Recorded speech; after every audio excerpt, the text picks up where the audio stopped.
I mean, I think you can go back to like when they were still doing shows at the Rivoli. They came out of a very punk sensibility, and they weren't doing, you know, like directly political humor or direct sort of like commercial parody or that sort of thing. They were really doing something, I guess you could say, almost a little bit more nebulous, but very countercultural, sort of about angst in the suburbs and crappy white collar jobs, and then creating these, you know, as they evolved and they went onto TV, they started creating these insane, larger than life characters. But I think all of that stems from the fact that they had a huge amount of time to just sort of experiment and find their lane.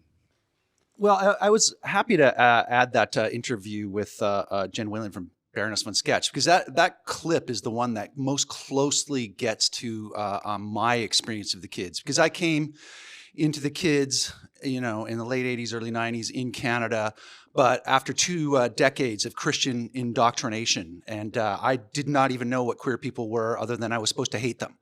And then suddenly here was Scott Thompson as Buddy Cole making me laugh my ass off, and it just made me question my entire vision of the world. You know, how am I to hate someone who makes me laugh so much? And so when Jen Whalen said that clip, I was like, that's going in the movie. That's one thing that represents me the most.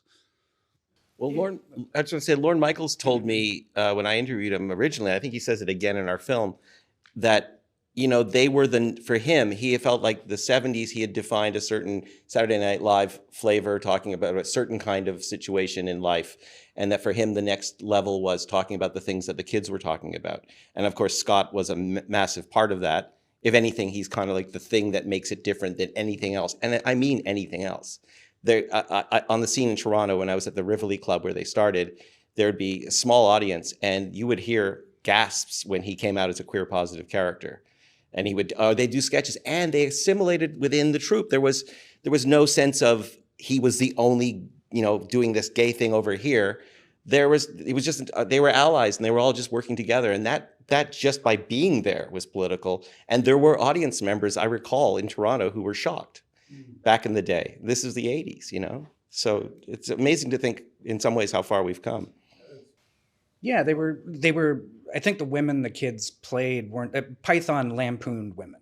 It was very larger than life and two-dimensional. And I think the kids, to the extent that, you know, a man can inhabit a woman, I guess, did an amazing job of sort of creating these relatable characters. You know, I know my brother based at least a couple of those characters a little bit on my mother, a little bit on my sister, imported that into himself, warts and all. But yeah, I think up till then, if I remember what drag looked like on TV, where it was a lampoon, it was, you know, way larger than life.